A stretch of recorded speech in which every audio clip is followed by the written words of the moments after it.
بەناوی خوای بەخشندەی میهرەبان بینەرە نیاز و خۆشەویستی شاشە جوانەکەی کەناڵی ئاسمانی پەیام سەلامی خوای گەورەتان لەسەر بێ. خۆشحاڵ و شادومانین کە لە ئاڵقەیشتری نوێی بەرنامەی ڕسەی زانایان بە خزمەتی ئەوەی عەزیز و خۆشەویست شاد بینەوە.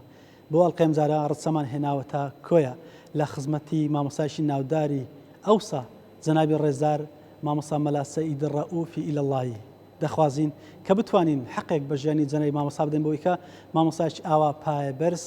لە پێگەیشتی بەرزی کۆمەڵاتی و لە ئاستێکی بەرزی زانستیە کە خزمەت گەلێکی زۆری بە ناوچەکە و دەوروبەری خۆی کردووە. ئەوەی بەڕێز و خۆشەویستە دوا ساتی بەرنامە بینەرمان بن بۆی هیوایین کە بتوانین ببێتە جێگەی ڕەزامەندی خوددا و ئەوەی خۆشەویستیش لەگەڵمانە سودمەند بن. ژیان نامەی مامۆستا مەلا سەید ڕەئوف ئیلەڵڵاهی ناوی ڕەئوفی کوڕی فەتاحی کوڕی حسێنی ئیلەڵڵاهیە. لە ساڵی 1929 لە گوندی ئیلەڵڵای سەر بە ناحیەی ئاشتی قەزای کۆیە لەدایک بووە و نەوەی باپیرە شێخ موحەممەدی ئیلەڵڵایە بە مامۆستا سەید ناسراوە. مامۆستا دووجار خێزانی پێک هێناوە. خێزانی یەکەمی کچی مامۆستا ڕاجی مامۆستای بووە، بەڵام مەرگ ڕێگەی درێژەدان بە ژیانی هاوسەریان نادات. دوای 2 ساڵ ئەو خێزانەی وەفات دەکات. لە خێزانی دووەمی 3 کوڕ و 3 کچیان بوون. هەر لە 7 ساڵیەوە دەستی کردووە بە خوێندنی سیپارە و قورئان. سەرەتاش لە گوندی خۆیان لای مامۆستا مەلا ئەحمەد دەستی کردووە بە خوێندنی مەلایەتی. مامۆستا سەید ڕەویەی فەقی کوردەواری بۆ خوێندن چۆتە دەیان گوندی کوردستان و لای چەندین مامۆستا خوێندوویەتی تا دوجار لە خزمەتی زانای گەورەی کورد مامۆستا مەلا ڕاجی بڕوانامەی مەلایەتی وەردەگرێت. سەرەتای مەلایەتی مامۆستا سەید لە ساڵی 1953 دوای پێکهێنانی ژیانی هاوسەری دەبێت لە گوندی کانی هەنجیری سەیدان. دوای ڕۆیشتنی مەلا ڕاجی لە گوندی خەرابە، ئاغا و خەڵکی گوند زۆر داوا دەکەن کە مامۆستا بێتە ئەو گوندە. ئەویش داواکەیان ڕەت ناکاتەوە. لە گوندی خەرابە دەبێتە مامۆستایان. هەر لەوێ حەمدیەخانی خێزانی یەکەمی وەفات دەکات، بۆ جاری دووەم هاوسەرگیری دەکاتەوە تا ساڵی 1962 لەو گوندە دەمێنێتەوە. دواتر دەڕواتە گوندی شیوەجان، لەوێ بە شێوەیەکی فراوانتر دەست دەکات بە وتنەوەی دەرسی مەلایەتی و فەقەی بەردەوامی دەبێت. لەگەڵ زروفێکی نالەباری سیاسی بەم هۆیەوە تووشی چەرمەسەری و ئاوارەیی دەبێت. دوای 10 ساڵ جا دەبێتە مەلای گوندی کانی کووردە. لەگەڵ پێش نوێژ و وتار خوێندنەوەی فەقەی بەردەوامی هەبوون تا ساڵی 1984 بەهۆی ئاڵۆزی باری سیاسی ئەوسا دەڕواتە شاری کۆیە. لە مزگەوتی ستخانە لە پاڵ میحراب و مینبەر درێژە دەدات بە تەدریس. سوپاس بۆ خودا لەو تەمەنەی توانیویەتی دەیان مامۆستای بەتوانە و کاریگەر پێ بگەێنێ تا لەسەر مینبەر و ناو کۆمەڵگە خزمەتکەن و زانستە شەرعیەکان بڵێنەوە. مامۆستا سەید لەگەڵ زانست و زانیاریە زۆر و بە کەڵکەکەی ڕۆڵ و کاریگەریەکی زۆری لە پێشەوایەتی و ئاشتەوایی کۆمەڵایەتی هەبووە و مامۆستایەکی کاریگەر بووە. خاوەنی کەسایەتیەکی بەرز و دیندار و بۆ خوا سوڵحا و لە خواترس و خانەدان بووە. مامۆستا دوای خانەنیشینی بەگرێ بەست لە مزگەوتی سەرباخ لە کۆیە. لە پێش نوێژی وتار خوێندنەوە بەردەوام دەبێت تا ساڵی 2005. لەوسا بەدواوە بەهۆی نەخۆشیەوە لە هامۆشۆی مزگەوتدا دەبڕێت. دوجار لە ڕۆژی عەرەفە 26 یازدەی 2009 لە تەمەنی 80 ساڵی وەفات دەکا و تەرمەکەی لە گۆڕستانی گوندی ئیلەڵڵا لە شارۆچکەی کۆیە بە خاک دەست پێردرێت.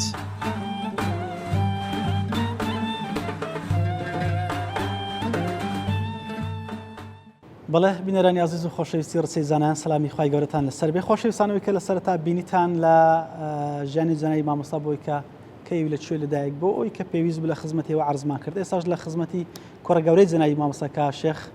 فاتحی ناوە لە خزمەتی مامۆستا سەید ئیلەڵڵاهی زیاتر ڕوو دەچین بۆی کە جەنابی مامۆستا کەساتی مامۆستا و هەروە پێگەی زانستی مامۆستا لە چێوە دەستی پێکرد و تاو کاتی بڕوانامە زانستی وەردەگرێت و دواتریش چۆن دەستی بە دەرس و دراست و خزمەتی حجرە و فەقیانەکەین لە خزمەتی زۆر بەڕێز مامۆستا شێخ. سلامی خی گەورە لەسەر. عەلەیکم سەلام قوربان، زۆر بەخێر بن سکاک جەوار سەرچاوە، سپاسی تەلەڤیزیۆنی پەیام دەکەین کە ئەرکێکی پیرۆستان گرتۆتە ئەستۆتان بۆ ناساندنی ئەو پیاوە ئاینیانەی کە لە پێشی ئێستادا وڵاتیان تەنویر کردو، خزمەتی خەڵکیان کردو، خزمەت بە دینی موسڵمانیان کردووە. زۆر بەخێر بن، ئەرکەکەتان زۆر پیرۆزە و زۆر بەخێر بن سەرچاوە. ئێمە لە خزمەتان نین. جەنابی مامۆستا سەید پیاوێکی چۆن دەڵێ هەڵکەوتولی هاتوو بخوای گەورە دەرەجەی عالیکە و جێی دەست و پەنجەشی دیارەوەی کە دەبین و دەبیستین. جا من دەمەوێت لە خزمەتی جەنابی مامۆستا هەم ئاشنای خۆمان و ئاشنای بینەرانی بکەین بۆی کە جەنابی مامۆستا لە کەی دەستی بە دراست کرد، بۆ نمونە ئەو مامۆستای کە لە خزمەتی خوێن سەرەتا چیە بوو، دواتریش قۆناغەکانی خوێنی مامۆستا. تەمەن دیارە جەنابی بابم ڕەحمەتی خوای لێبێ لە تەمەنی 7 ساڵی هەر لە گوندەکەی خۆمان لە گوندی لەڵا لە خزمەت مامۆستا مەلا ئەحمەد کە هەر مەلای گوندەکەی بوو، خزمی خۆشمان بوو، لەوێ سەرەتا دەستی بە خوێندن کردووە وەکو خوێندنی سیپارە و جزوی عەمە و قورعان و ئەوجا لە دوای ئەوەدا گواستێتەوە بۆ خزمەت مامۆستا مەلا ساڵحی قەڵاتی کە هەندێک لە کتێبە وردەکانی بیدایەتی خوێندووە. لە دوای ویش چۆتە گوندی بۆگت گوندێکە لە منتیقەی خۆمان کە لە قەدیمەوە مەدرسە هەموو دەشتی کۆیەنەوە. بەڵێ جیرانی گوندەکەی خۆمان بووە، لەوێش دیارە مامۆستای باشی لێ بوو، مەدرسەی لێ بووە، لەوێ درێژەی بە خوێندنەکەی خۆتان حوجرەی لێ نەبوو، بەڵام ئەوەی نەخێر لێی نەبووە، بەس لەوێ حوجرەی لێ بوو. لەوێش لە دواییدا لە خزمەت مامۆستا مەلا مەحموودی کڵێسەش هیچ مەلا بوو لە کڵێسەی هەندێکی خوێندووە. لە دوای ئەوەشدا چۆتە منتیقەی عەمشە و قەرەدەرە لە منتیقەی کەرکووک، لێوێ مەدرسەی لێ بووە، لەوێ درێژەی بە خوێندن داوە. لە دوای عەمشە و قەرەدەرە جارێ مامۆستا هەر زگورتیە. بەڵێ ئەوە زمانی گەنجەتی. لە دوای عەمشە و قەرەدەرە هاتوۆتە منتیقەی بەستی شەغال لە بەردەسپی و سێکانی، لەوێ لە خزمەت مامۆستا مەلا عەبدوڵڵای دەشتی کۆیە منتیقەی بەستی شەڵغا، من بەستی شەڵغا عاید ناحیە سێگرتکانە، لە خزمەت مامۆستا مەلا عەبدوڵڵای سەید عەبدوڵڵای ئازیانەی لەوێش خوێندۆتی فترەیەکی باش. لە دوای ئەوەدا هاتوۆتەوە کۆیە، لە کۆیش لە مزگەوتەکانی کۆیە لە خزمەت مەلا باشەکانی ئەو سەردەما دەستی بە خوێندن کردو و درێژەی بە خوێندن داوە. بۆ نمونە لە خزمەت مامۆستا مەلا محەممەدی مزگەوتی حەتک، لە مزگەوتی پەڕک، لە مزگەوتی ڕەشە، لە مزگەوتی حاجی مەلا ئەسحەد، لە هەر مزگەوتێک عادەت وا بۆ مامۆستایەکی باشی لێ بوو بێ، فەقیەکان چوون دەرسیان لە خزمەت خوێندووە، درێژەی بە خوێندن داوە تا ناوی عەسکەری هاتووە. کە ناوی عەسکەری هاتووە و لە شاری نەحەواوەتەوە، فترەیەکی کەم هاتوۆتە ئیلنجاغ گوندێکە سەر بە ناحیەی تەختەقە لە خزمەت مامۆستا مەلا سدیقی ئیلنجاغی، لەوێش هەندێکی خوێندووە. ئیلنجاغی گەورەی پێدەرێن. بەڵێ لە دوای لەوێش لەبەر ئەوەی نزیکە شار بووە، زوو مەفرەزەی حکوومەت چووە، چۆتەوە منتیقەی کۆیە لە خراپەی عەیزاغەی کە ئێستا پێدەڵێن ناحیەی ئاشتی. مامۆستایەکی بەڕێز و عالمێکی گەورەی ئەو سەردەمەی لێ بووە، مامۆستا مەلا ڕازی جاف، ئەو لێوێ مامۆستا بوو، مەدرسەی هەبووە. لە خزمەت مامۆستا مەلا ڕازی درێژەی بە خوێندن داوە تا ئاخری مادەکان. ئەو لەکوێ بوو؟ ئەو مەلا ڕازی لە خراپەی مامۆستا بوو. ئەوشە لە کۆیە خراپە؟ بەڵێ خراپە ئێستا پێدەن ناحیەی ئاشتی، کاتی خۆی خراپە بوو، گوندێک خراپەی عەیزاغیان پێدەکەن. بەڵێ ئەلەوێ درێژەی بە خوێندن داوە تا کۆتایی. زانیارت بەوە هەیە مەدرسەی ئەو کاتی ئەوی مامۆستا مەلا ڕازی کە لێ بووانی مەدرسەکە زەخم بووە؟ مەدرسەکە زەخم بووە، بەڵێ مەلایەکی زۆری لێ بوون کاتی خۆی، مەسەن لە زمنیوانە کە بابم لەوێ بووە و چەند مامۆستایەکی بەڕێزش لێ بوو. مامۆستا مەلا ڕازی هەموو دەمێ فەقیه هەبووە، لەبەرەوەی عالمێکی گەورە بووە لەو سەردەمەی خۆیدا. مامۆستا مەلا ڕازی مەشهورە لە لای مەلا قەدیمەکان، تەمەن وفاتی کردو و نەماوە، هەر لەوێ درێژەی بە خوێندن داوە تا ڕەفیقانی ئەو سای جەنابی مامۆستات لایە دەبوون، منە مامۆستای ناودار بن نیسا. مامۆستا ناودارەکانی ئەو کاتێک کە فەقێ بوون لەگەڵی مامۆستا مەلا حەمەدەمینی چۆم هەیدەری، مامۆستا مەلا حەمەدەمینی داربەڕوو، مامۆستا مەلا عەبدوڕەحمانی سێگرتکانی کوری، مامۆستا مەلا قادری سێگرتکان، مەلا جەلالی سێگرتکانی، مەلا مستەفای بانی مارانی، مەلا شێخ معروف هەر ئامۆزای بوو، ئامۆزای خۆی بوو، ئیلڵڵای بوو، مەلا سدیقی کانی کوردەیی، زۆر بوون. ئەوەی کە ناویان بزانم تەنها ئەوانەیە، بەس مامۆستایەکی زۆر بوون ئەو سەردەمەی، بەس ئەوانەم لە بیرە. دواتر خوێنی مامۆستای لە دواییدا کۆتایی بە خوێندن هێناوە، هەر لە خزمەت مامۆستا مەلا ڕازی ئیجازەی وەرگرتووە و کۆتایی بە خوێندن هێناوە، لەبەر ئەوەی کە پیاوێکی هەم زیرەک بوو هەم خۆشەویست بووە لە خزمەت مامۆستاش. مامۆستا ڕازی کچێکی خۆی هەیە بۆ بناوی حەمدی خان،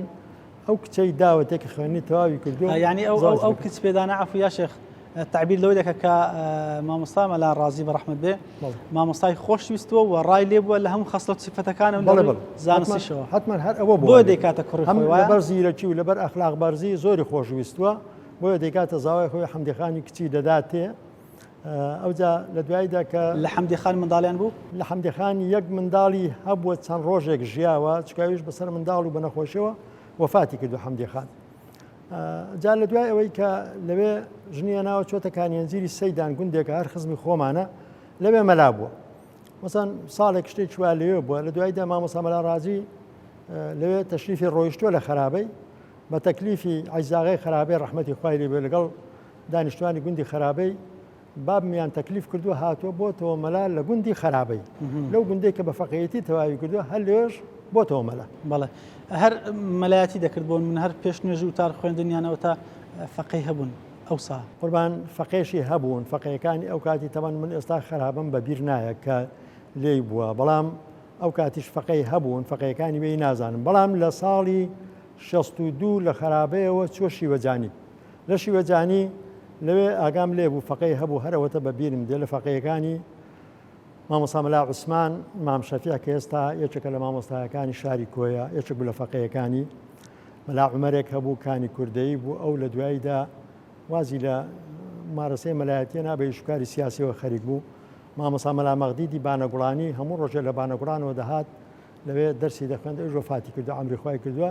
لەوێ لە شیوەجانی تەدریسی دەکرد فترەیەکی باش ئەوەندی کە لە شیوەجانی بووین بەهۆی یەکەم قۆناغی تەدریسی مامۆستا لە شیوەجانی بەهۆی نالەباری زروفی سیاسیشەوە لە شیوەجانی 1-2 ماڵەکەی موقەت هاتوۆتەوە کۆی و چەند مانجێک و گەڕاوەتەوە تا ساڵی 72 لە شیوەجانی بوو لە ساڵی 72 ئەو جارەی گواستیەوە نەقلی کرد بۆ گوندی کانی کوردەی دەشتی کۆیە لە گوندی کانی کوردەی بوو لەوێ مامۆستا بوو لەوێ مەدرسەی دانا مەدرسەیەکی گەورەی هەبوو ئەو مامۆستایانەی کە لەوێ لە خزمەتی دەیان خوێن مامۆستا مەلا جەمالی کانی کوردەی بوو مامۆستا مەلا حەکیم بوو مەلا سەید یاسین ئیلەڵڵای بوو مەلا سەید ساڵح بوو مەلا سەید سەعید بوو مەلا قادری شێخ ڕەسوولی بوو جا خەڵکێکیکەی زۆر هەبوو لەوێ کە ئێستا ڕەنگە ناویان نەزانم ئەوانە فەقەی بام بوون و لەوێ لە خزمەت بابم دایان خوێن هەندێکیان چۆتنە ڕەحمەتی خوای بەتەنێ مامۆستا بوو لەوێیان مامۆستای تری هەبوو لەگەڵ بەتەنێ مامۆستا مامۆستا ئیحسان ئێستا ئەو مدەڕیسە ئەویش هەتا ئاخری مادان هەر لەوێ خوێندی لە خزمەت بابم ئەوش سەرکانی کوردەی بوو ئەو فەقەیانەی هەبوون لەوێ هەتا ساڵی 84 لە نیایەتی 84 بەهۆی تێکچوونی زروفی سیاسی نەقلی کۆی کرد هاتە کۆیەکە هاتە کۆیە مزگەوتێکەیە مزگەوتی ستخانە لەوێ بوو کە لەوێش بوو لەوێش دیارە کۆمەڵێک فەقەی هەبوون کە دەرسی پێدەکتن یەکێک لەوانە مامۆستای بەڕێز مامۆستا جێگر ئێستا ئیمام و خەتیبی ئەو مزگەوتی سەرباغا یەکێک بوو لە فەقەیەکانی چەند تەلەبەیەکی هەبوون کە لەوێ پۆلی شەشی ئامادەیی بوون دەرسی قەواعیدی عەرەبی پێگوتوون لەوێش هەر بەردەوام بوو لە تەدریسکردن تاکو خانەنشین بوو کە خانەنشین بوو هاتە ئەو مزگەوتی سەرباغ لێرە عەقدێکی موقەتی بۆ کرا تا بە نەخۆشی وەزعەکەی لێ تێکچوونەی توانی هاموشەی مزگەوتێ بکە ئەلە مزگەوتەی بوو کەوا ئێستا قسەی لێ دەکەن لە مزگەوتی سەرباغ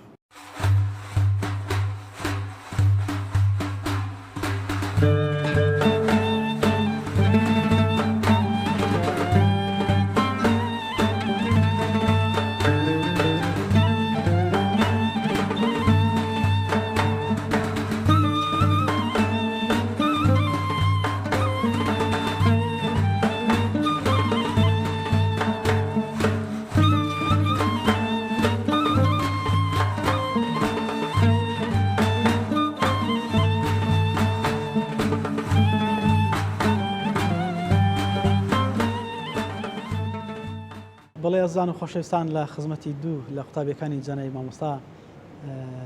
دەڕۆینە حوزری ئەو سەردەمی جەنای مامۆستا کە ئەو مامۆستا بەڕێزانە لە خزمەتی مامۆستا سەیدا خوێندویانە سەربردەی ئەو سای جەنای مامۆستا دڵسۆزی مامۆستا خەمخۆری مامۆستا بۆ زانستی شەرعی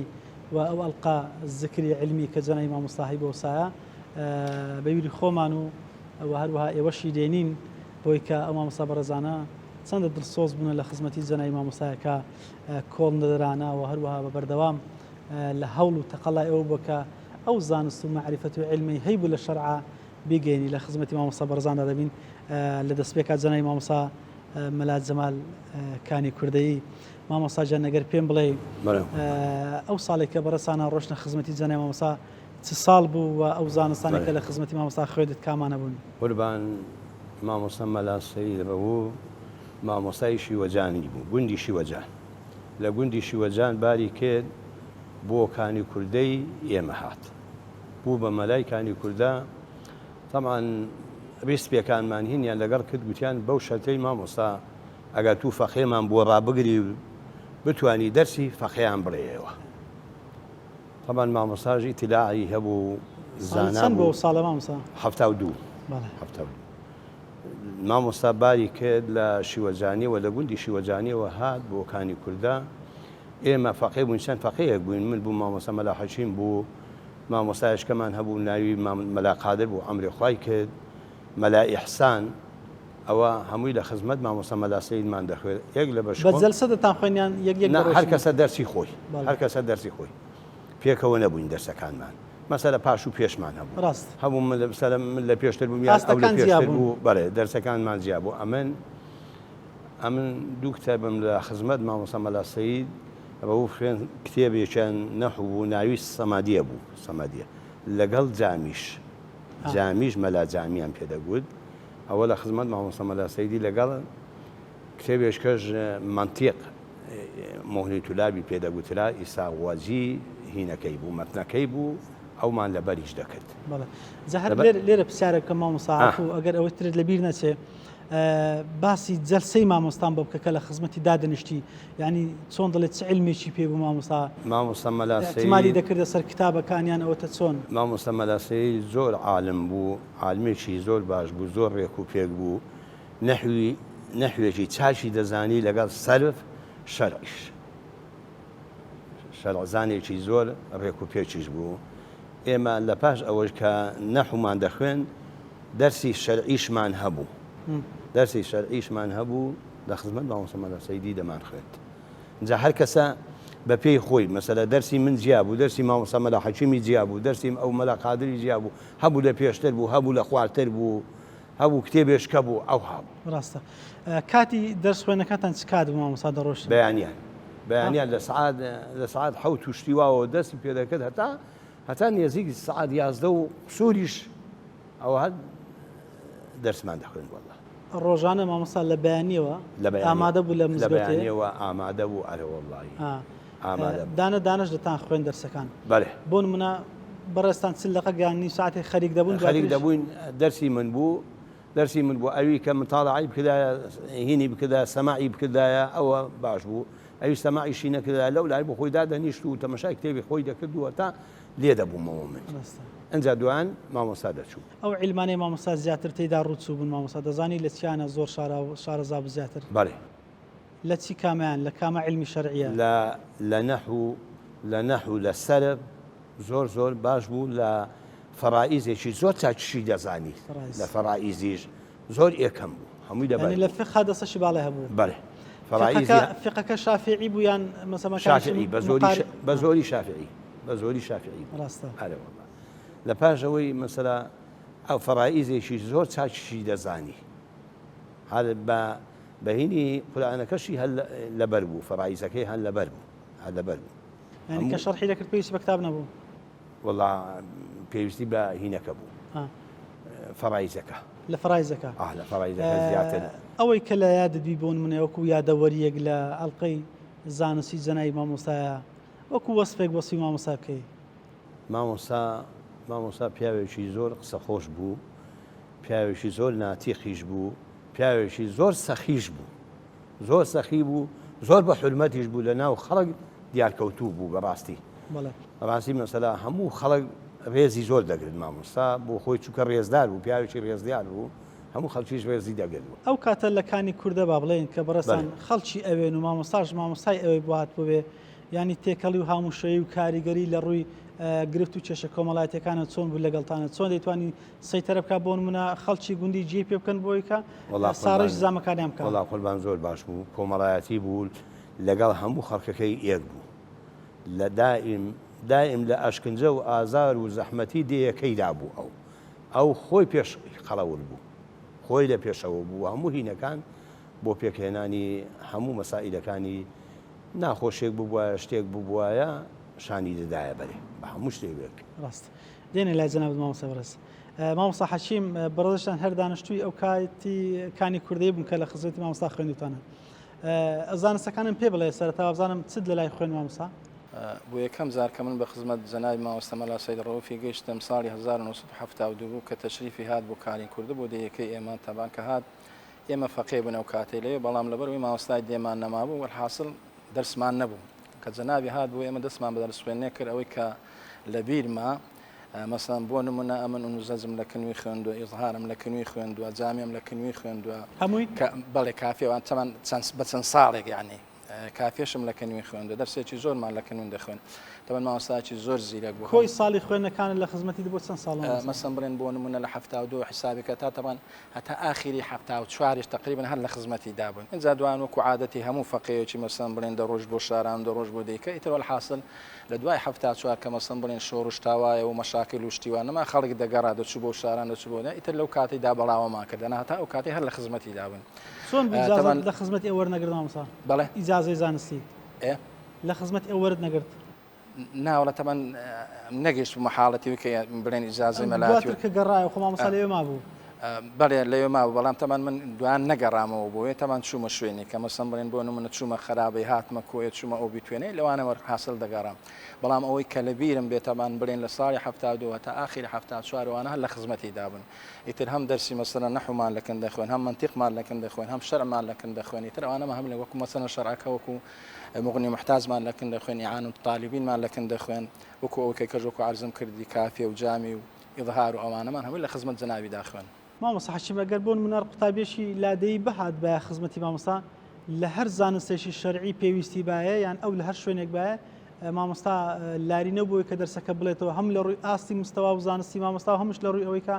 هەر کەسێک مادەم تاڵیبی شەرع بێ ئەو ئامادەیە کە دەرس پێ ئامادە بوو لەبەر ئەوەی قوربانجان خۆی بەنسبەت جەنابی مامۆستای تەمەن هەر ئێمە نەبوون کە خەڵکی دەیبوون ئێمە کە خەڵکی دەیبوون ڕاستە ئێمە لە خزمەت بەڵام ئەو مەدرسەی کەشێ بوو فەقی کەش هاتن بۆ لای وەکو بڵێن بۆ مەدرسەیەکی ڕسمیمان سەرم بڵێن بۆ نمونە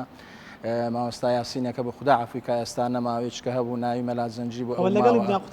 ئەوانەش خەڵکی دیەکانی کە بوون بەس هاتمون لێ لە مەدرسەکەی دابوون ئەوانە دەمانەوە شەو ڕۆژ هەر لە مزگەوت مەدرسە سەرچەکە لەکانی کوردی بوو بەڵێ مەدرسەکە لێ بوو هەم جەنابی مامۆستای دەرسی پێدەگوتن یەکیان ناوی مەلا ساڵح بە خوددا عەفوی ئەویش نەماوە مەلا سەعیدێک بوو ئەو ماوە ئێستا ئەوانە هەمووی تەمەن ئیدەرەوەی دیەکەی ئێمە بوو کە ئەوانش مەدرسەیان هەبوو وەکو ئێمە سبەینان دەچوون بۆ هەتا کاتێ و مەسەڵەن بڵێن نێوە ڕۆی لەکەمان لە خزمەتی دابوون بەڵام ئەوان بە بەردەوامی لە مزگەوت بوون شەو ڕۆژ هەر لێ بوون یعنی کانی کوردە مەدرسەی هەبوو کاتە بەڵێ مەدرسەیەکی هەبوو بەڵێ مەدرسەی فەقیانی بەر لە مامۆستا سەیدی مەدرسەی تری لێ بوو بەر لەوی ئەمن بەبیرم نا بەڵام پێش ئێمە کە مامۆستای کەی لێ بوو بەڵێ فەقیکەی لێ بووە بەڵام بۆ بیری ئێمە نییەوە ئەوەی کە لە بیری ئێوە بێ و کاتێککە مامۆستا سەید هاتە لەوێ کە ئێمە وەکو خەڵکی دێک کە ئێمە جەماعەتێک بوون پێشەش نەفەرمون ئێمە لە خزمەتی دابین دوانیش فەقی کەش هاتن ئیلا و مەسەڵەن بڵێن بۆ نمەکو عەرزم کردی مامۆستا مەلا یاسینێک هاتن ئەوانە مامۆستا مەسەڵەن بڵێن هەندێکیانی لە لای بوو دوانی کە بوون یەکیان ناوی مەلا عەلی بوو خەڵکی ئەلیاس سووری بوو یەکیان ناوی مەلا ئەبەکر بوو خوا عەفوی کاوی لەو ساڵانە مەلا عەلی دەوروبەری کانی کوردیان لە شوێنی تریش غیرە دەهاتن ئەوەندەی من ئاگام لێ بوو ئی ئەوانە هاتن مەسەڵەن بڵێن بۆ نمونە ئەلیاسە سووردیەک ناوی ئەلیاس سوورە فەقێ دوو فەقێ بوون هاتنەوێ ئەوانی ئیلەڵا مەلا یاسین و ئەوانەیان پێدەوت ئەوانە لەوێ بوون تەمەن ئەوانە غەیری دیکانی کوردی بوون ڕاستە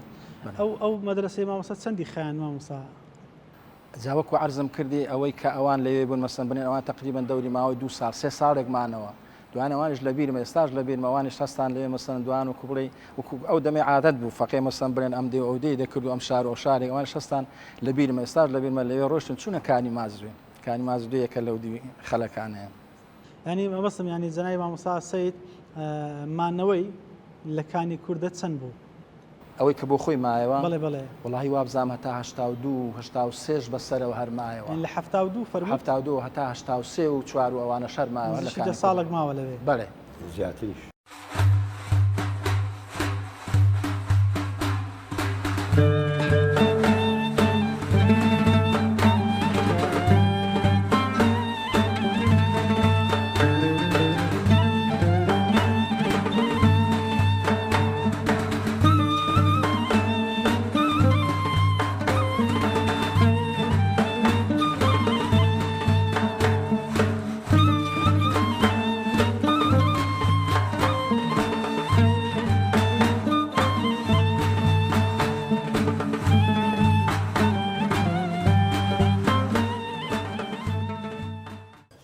بسم الله الحمد لله والصلاة والسلام على رسول الله. پێشی دەستخۆشی لە جەنابتان دەکەم کە ئەو بەرنامەتان دانا بۆ خزمەتی زانایان لەبەرەوەی دەکرێت بڵێن مامۆستایان ئێستا تۆزێ بێنازن ئەگەر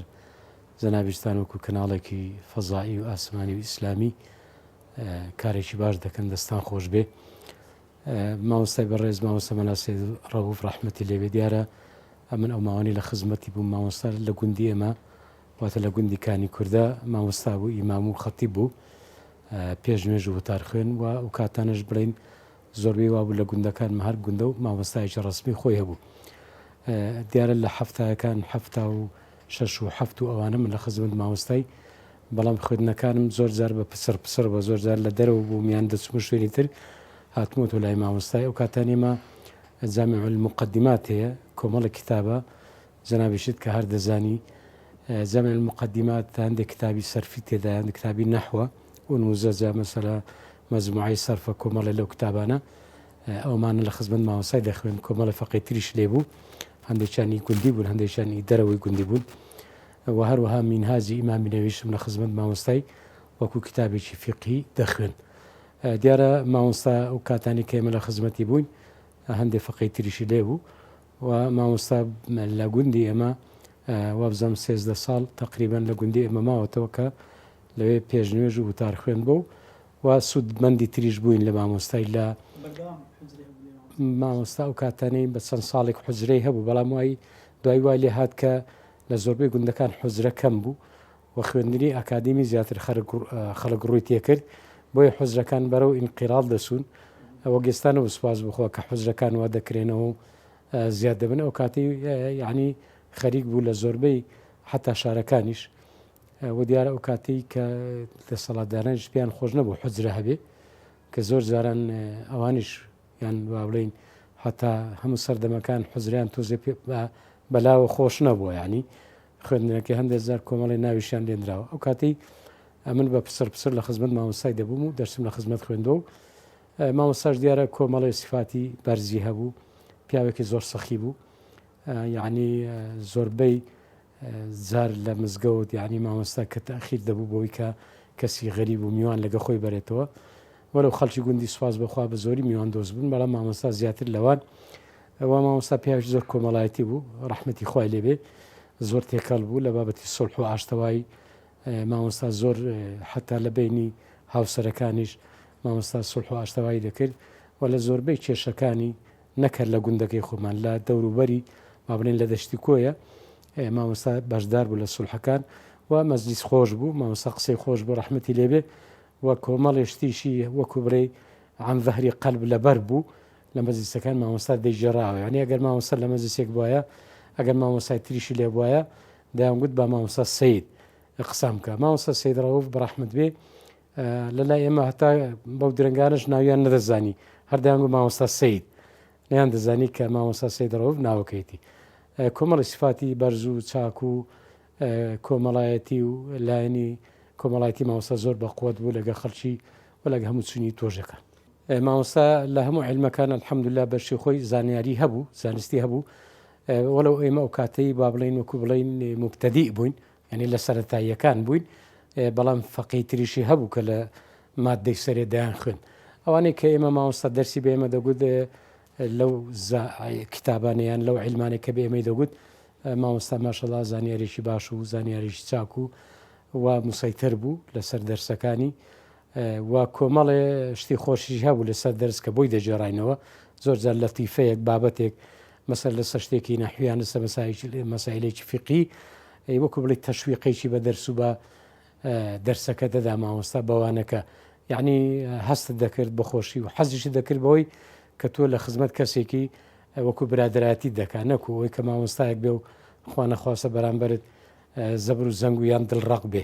مامۆستا پیاوێکی بەسۆز بوو پیاوێکی بەڕێز بوو و لەگە قوتابیەکانی زۆر وەکو بڵێ برادراتی هەبوو.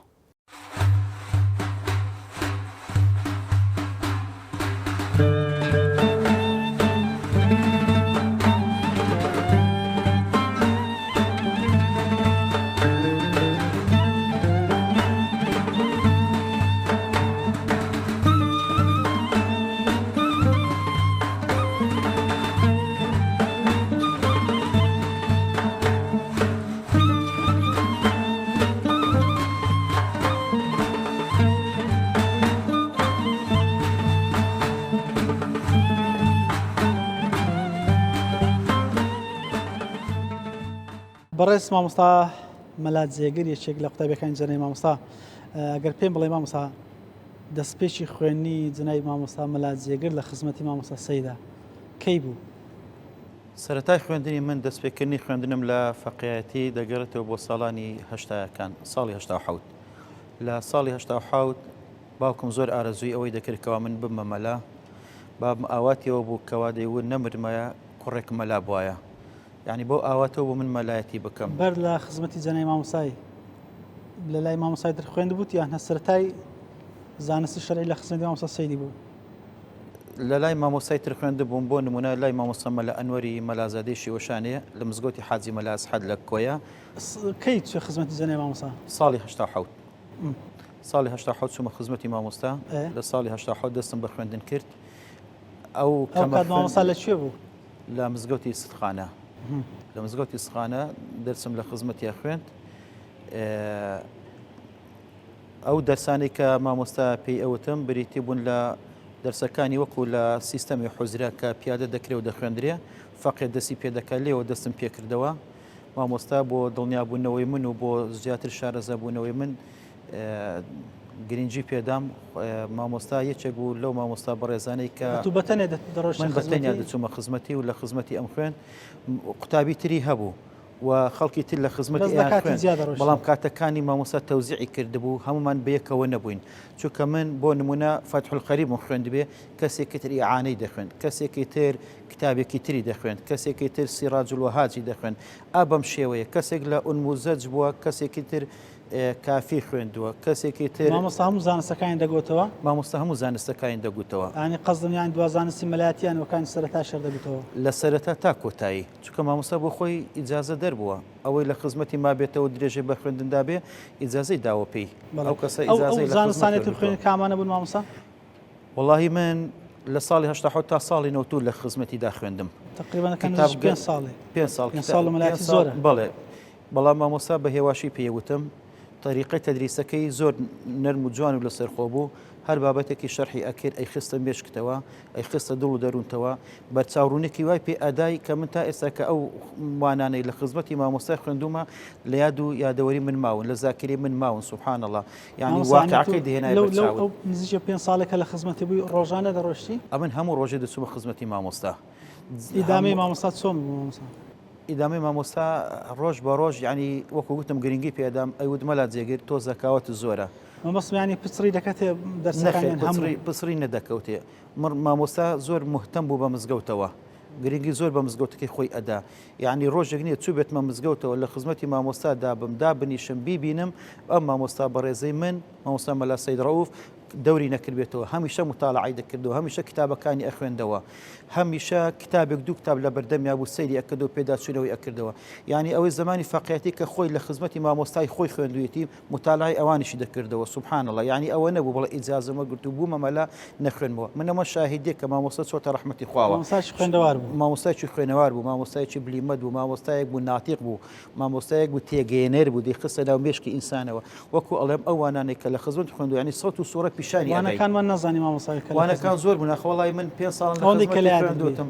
وڵی جا تۆ بێنە بەر چاوی خۆت ئەتۆ لە فەقیەتەوە لە خزمەتی بخوێن چەندی بژمێرم من دەڵێم ینی 5 ساڵ ینی ئەگەر بێت و ناوی کتابە شەرعیەکان کتابە علمیەکان بخوێن من هەر نمونەیەک لە ئورموزەج ئەدەمێ ئورموزەج قالە ئەقولی زۆری تێدایە گەلێک زۆرە ئەم مامۆستا بەڕێزە مامۆستا مەلا سەید ڕەوف هەر هەموو قالە ئەقولی لەبەر بوو کافەی لەبەر بوو هەر هەموو دەیگوتەوە یعنی کافی ئەوە دەگوتەوە قەسەمەن بالله یعنی بەبێ ڕاوەستان و ڕۆژێکیش کە لە خزمەتی خوێندوتم جنابی مامۆستا ڕەحمەتی خوای لێبێ و نەبووە تەماشای کتاب بکە هیچ کاتێک تەماشای کتابی نەدەکرد یعنی احتیمال نەکرد سە کتابی تو ژیان تو بڵێم مەلا جێگر بخوێنەوە ئەواشی نەدەکرد نانە خوێندنەوە نەبووە من ئەوەندە ساڵی لە هەشتا حەوت بۆ 92 کە لە خزمەتی خوێندوتم ئێستاش ئەبەدەن مامۆستا عزەتی نەفسی نەهێنا تەماشای کتابەکەی منیشکە چونکە هەمووی لەبەر بوو شاهدی بەس ئەوەندەی دەویست کە بڵێ مامۆستا جێگر لە کوێ ڕاوەستاینە واللهی ئەمڕۆ لە خزمەتیم خوێندووە کە سوێن ئەچوومەوە دەگوت مەلا جێگر گەشتوەتی نەچوێ جا نەیدەگوت کاک فەقی ئەوە هەر دەگوت مەلا جێگر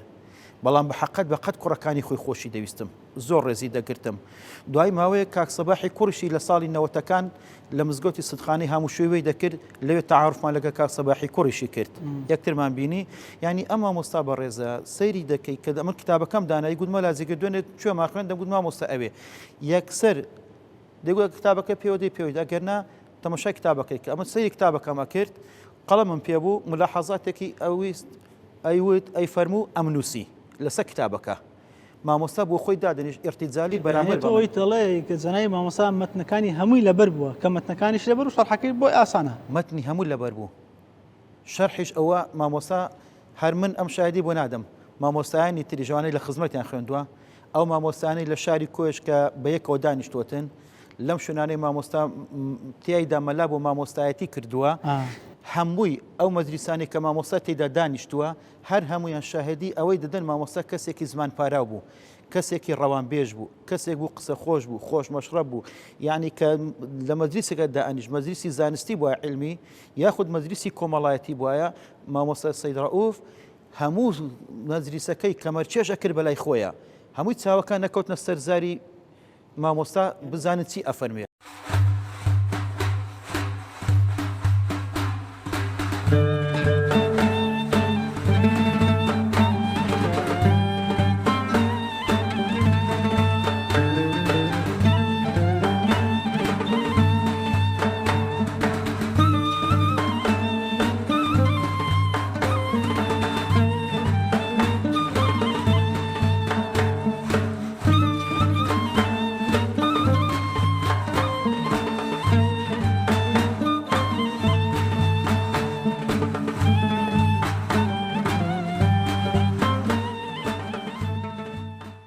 بەڕێز مامۆستا مەلات جەمال شێخ عەبدوڵڵا بەرپرسی لقیزانانی کۆیە بەڕێزان هەم ڕەفیقی جەنای مامۆستا بە هەم ڕەفیقی باوکی جەنای مامۆستاش بۆ مامۆستا ڕەحمەتی جا بۆیە سەربردەی ژیانی جەنای مامۆستا لە خزمەتی مامۆستا هەیە مەش لەی دەپرسین بۆی کە بزانین ڕەفیقایەتی لەگەڵ جەنای مامۆستا چەندە بەهرەمەندی کردبووی کە کەسایەتێکی وا بەڕس یان بارز و چۆن دەڵێ ناودار و خزمەتکار و ئەهلی علم بووی ئەو سوودانێک کە لە خزمەتی مامۆستا بینیتە بۆ نمونە وەسف و سەنای جەنابتان لە بە خودی مامۆستا بە ناوی خودای گەورە و میهرەبان پێشەچی بە خێراتی جەنابتان دەکەم دەستخۆشیتان لێ یەکەم هەروە سوپاسی کوڕەکان و نەوەکانی جەنابی مامۆستا مەلا سەید ڕەئوف دەکەم بە تایبەتی کاکە شێخ فاتح کە هەرساوە بە کۆکردنەوەی لاپەڕەیەک لە ژیانی مامۆستا مەلا سەید ڕەئوف چونکە ئەو پیاوە پیاوێکی زۆر گەورە بوو لە کوردستان لە ناو مامۆستایانی ئاینی لە ناو هەموو چین و توێژەکانی کوردستان بەگشتی و شەخصیاتەکانی کوردستان بە تایبەتی دەورێکی گەورەی هەبوو و ڕێزێکی هەبوو لە ناو خەڵک لە ناو شۆڕشەکان ڕێزیان دەگرت وەکو مامۆستایەکی ئاینی ئەنجا ئەو پیاوە پێویستە ناوی لە لاپەڕەی مێژوو بەزێر بنووسرێ بەزر نەبێت چونکە مامۆستا مەلا سەید ڕەئوف یەکێک بوو لە مەلا چاکەکانی کوردستان ئەو پیاوە ئەمن لە شێستەکانەوە کە علاقەم لەگەر یا هەبووە لە خزمەتی من نەخوێندووە بەڕان وەکو ڕەفاقەت و دۆستایەتی و جەنابی مامۆستا مەلا سەید ڕەئوف دۆستی باوکی من بووە دۆستێکی خۆشەویستی بووە باوکم هەموو جارێک چۆ بۆ خزمەتی سەردانی کردووە و ئەویش هاتووە سەردانی جەنابی باوکی منی کردووە جا لەوەوە ئەم دۆستایەتیەمان لە خزمەتیان ماوە تەنانەت ئێستا بۆ کوڕەکانیشی بەڕێزن ئەمن علاقەم لەگەریان هەیە مامۆستا مەلا سەید ڕەئوف سەش دەفەرمووی لە سەردەمی خۆی مامۆستا مەلا ڕازی یەکێک بوو لە مەلا چاکانی کوردستان فەقێی زۆر بوو لە ناو فەقێیەکانی مامۆستا مەلا ڕازی مامۆستا مەلا سەید ڕەئوف یەکێک بوو لە هەرە فەقێ زیرەکەکانی لەبەر ئەوەی کە مامۆستا مەلا ڕازی زۆری خۆش دەویست لەبەر زیرەکی و لێ هاتووی خۆی تەنانەت لە کاتی ئەوەی کە خوێنی تەواو کرد و ئیجازەی مامۆستایی وەرگرت کچی خۆشی پێشکەش کرد بەڵام بەداخەوە زۆر نەمانەوە کچەکە ماوەی ساڵێک پێکەوە ژیان دوایی وەفاتی کرد مامۆستا جەمال ڕەفیقی جەنای مامۆستا بۆی کە هەم سەفەرتان بەیەکەوە کردو هەم هەمووشەی ماڵ یەکترتان کردووە بۆ نمونە ئەو خەسڵەت و سیفەتانێک کە لە مامۆستا دەتبینی لە سەفەر و لە بۆن من لە خوانەکانە مامۆستا مەلا سەید لەلایەک عالم و زانا بوو لەلایەک پیاوێکی سەخی بوو پیاوێکی کۆمەلایەتی بوو پیاوێک بوو دیوەخانی هەبوو دائیما ماڵی خۆی دیوەخان بووە بەڵێ ماڵی خۆی دیوخانی دانابوو کەم وا هەبووە ئەو پیاوە بەڕێزدا بەبێن میوان نانی خواردبی یا میوانی خەڵک بۆ یا خەڵک میوانی بووە پیاوێکی ئەوها سەخی بوو زۆر سەخی تەبع بوو پیاوێکی نەرمونیان بوو دائیما خەڵک خۆشیان دەویست دەچووە هەر گوندێک دەچووە هەر شوێنێک میوانی هەر دۆستێک بووە خەڵکی ئەو شوێنە هەموو لێ خردەبوونەوە یان چ وای دەکرد مامۆستا و خەڵکی وا بوو خۆڕ ئەوە لەبەر خۆشەویستی علاقەیەکی وای هەبوو مدارایەکی وای هەبوو لەگەڵ خەڵکەکە ڕێزی هەبوو ئیداری و کۆمەڵایەتی بوو خەڵکەکە ڕێزی دەگرت قسەی مامۆستایان لە سەنەد بوو هەر قسەیەکی کە دەیکرد خەڵکە دەهەندی خەڵکی ئاوایی هەر لە کەسابەتەوە داهاتنەوەدار لە خزمەت ئەودا دەنیشتن ئەوش ئامۆژگاری دەکردن حەدیسی بۆ دەخوێندنەوە حیکایەت و بەسەرهاتی خۆشی بۆ دەخوێندنەوە بۆ ئەوەی ئەمر بە چاکە و نەهی لە خراپە ئەمانەی بۆ باز دەکردن ینی مەزلەکانی کۆنتڕۆڵ دەکرد بۆی کە بە خۆی بتوانێت کۆنتڕۆڵ دەکرد تەنانەت دەتوانم بڵێم لە مەجلیس هەر مەجلیسێک بوو بێ مامۆستا مەلا سەید ڕەئوف کەسێک قسەی نەبووە ئیلا ئەو قسەی کردووە خەڵکەکە هەمووی سامە و گوێڕاگر بوون لەبووی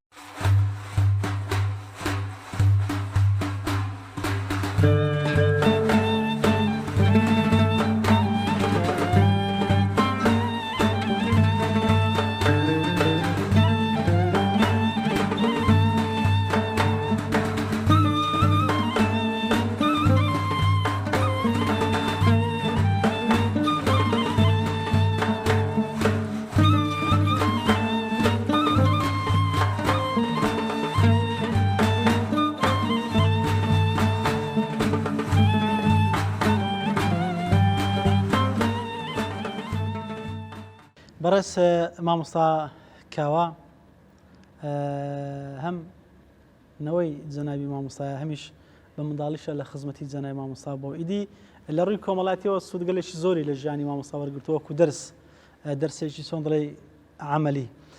ئەگەر پێمان بڵێ مامۆستا ئێمەمان لە بەڕێستان دەپرسین پێناسەیەکی ئەو سای جەنابی مامۆستا کە بەڕێستان خوێندووتانەوە چۆن مامۆستایەک بوو بە چۆن دەڵێ پێمانی بناسێنیەوە زۆر بەخێر بێن ئێوەش دەستان خۆش بێ ماندوو نەبن ئیشێکی جوان دەکەن لەسەر مستەوای کوردستان کە بەڕاستی ناسینی زانا و خەڵکی ڕابردوومان کەەوە ئاوێنەی درەوشاوە و ئەزمموی ڕابردوومانەوە ئێستا دەتوانین لەسەر بینابنین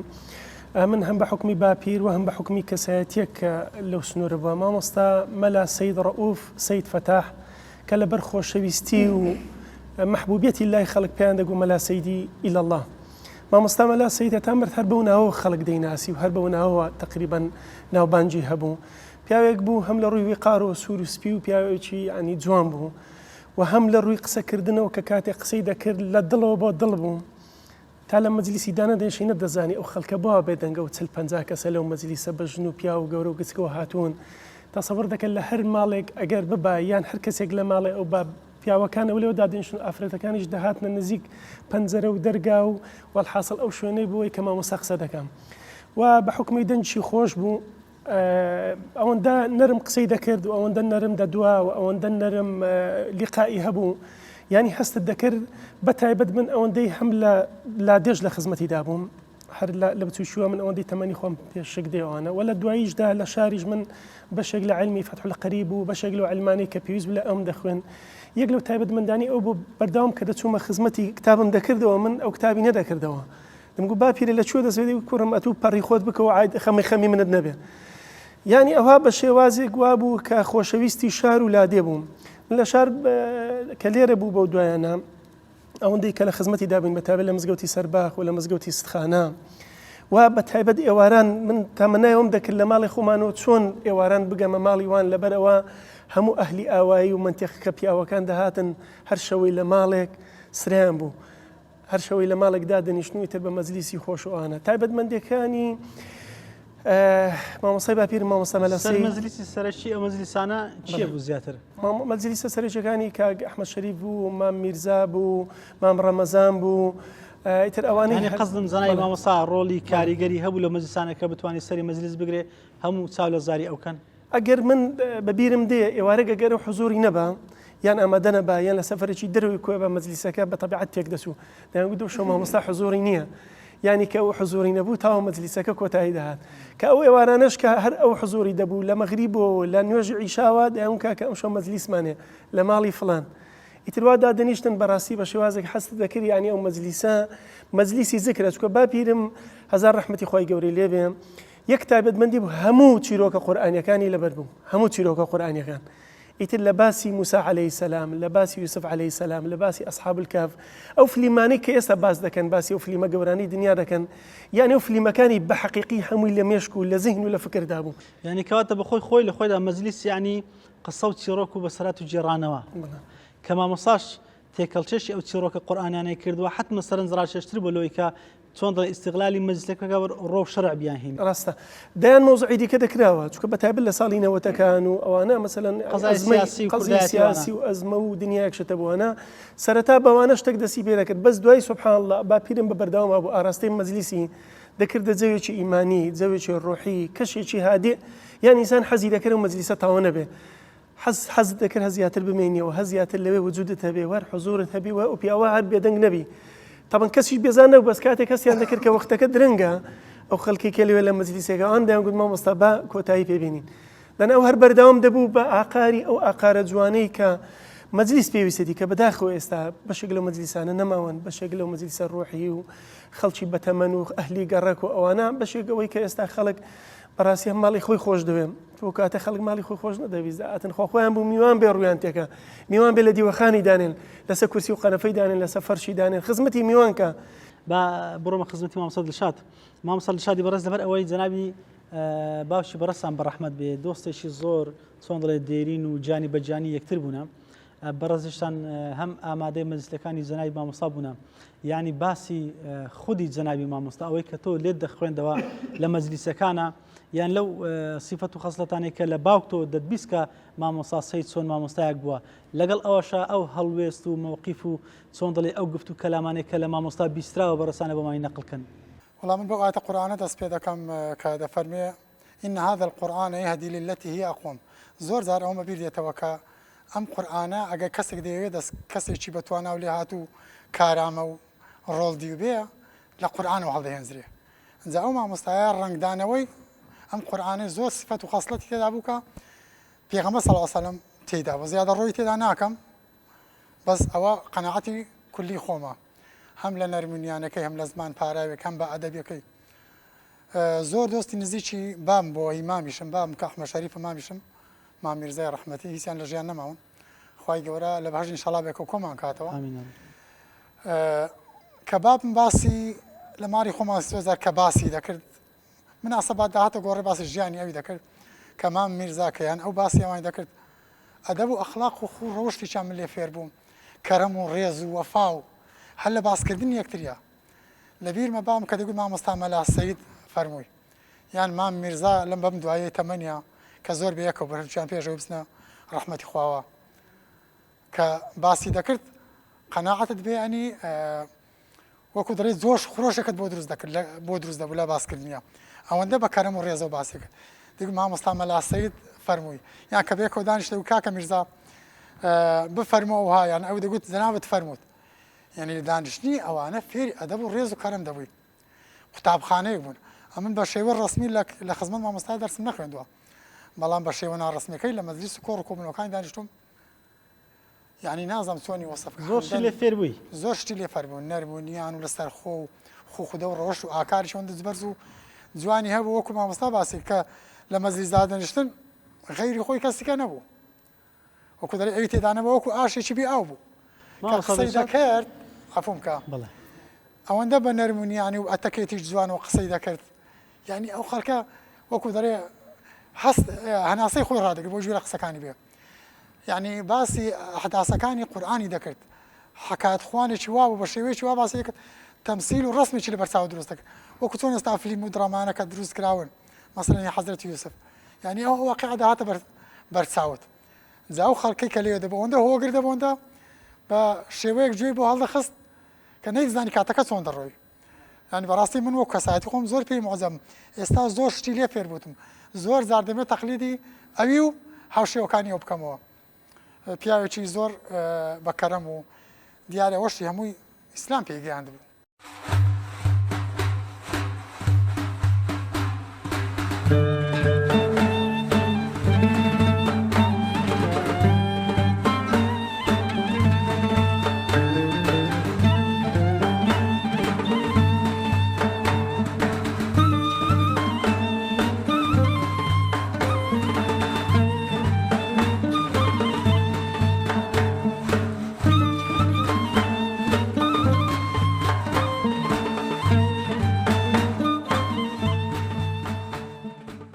بینەرانی ئەزوز و خۆشەویستی ڕەچەی زانان هەر لە کۆیە دەمینینەوە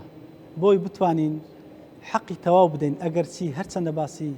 سیرەت و پایە و پێگەی زانستی زەنای مامۆستا سەید ڕەئوفی ئیلەڵای بکەین ناتوانین حەقی بدەین لەبەرەوەی بەمانایی کەلیمە مامۆستاشی دڵسۆز مامۆستایەکی پڕ لە علم مامۆستایەک لە خەمی میحراب و مینبەر و حوجرەی شەرعیە بوو بۆیە سەرنجان ڕادەشێشن بۆی کە لە ئاڵلقەیەکی تری داهاتووی بەرنامە لەگەڵمانە بمینن و چاوەڕوان بن بۆەوەی لە ئاڵلقەی دوم بتوانین باسێکی تر چڕ و پڕ لە خزمەتی جەنابی مامۆستا باسکەین تاوکات بەخوای گەورەتان ئەسپێرم خوداتان لەگەڵ